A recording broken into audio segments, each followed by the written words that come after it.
പ്രവാചകൻ മുഹമ്മദ് നബി പറഞ്ഞ ഒരു കഥയിൽ നിന്ന് നമുക്കിന്ന് തുടങ്ങാം. ഒരുപാട് ആശയങ്ങൾ അടങ്ങിയ ഒരു ചെറിയ കഥയാണ്. ഒരാൾക്ക് 3 തിന്മകളിൽ ഒന്ന് തിരഞ്ഞെടുക്കാനുള്ള അവസരം ലഭിച്ചു. ഒന്നാമത്തത് ഒരു സ്ത്രീയെ ചൂഷണം ചെയ്യാം എന്നതാണ്. രണ്ടാമത്തത് ലഹരി ഉപയോഗിക്കാം എന്നതാണ്. മൂന്നാമത്തത് ഒരാളെ ആക്രമിച്ചു കൊലപ്പെടുത്താം എന്നതാണ്. തെരഞ്ഞെടുപ്പിന് അവസരം ലഭിച്ചയാൾ ആലോചന തുടങ്ങി.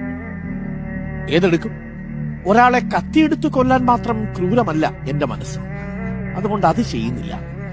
അതുകൊണ്ട് അത് വേണ്ടെന്ന് വെച്ചു. സ്ത്രീയെ പീഡിപ്പിക്കാനും ഉപദ്രവിക്കാനും ചൂഷണം ചെയ്യാനും അയാളുടെ മനസ്സാക്ഷി അനുവദിച്ചില്ല.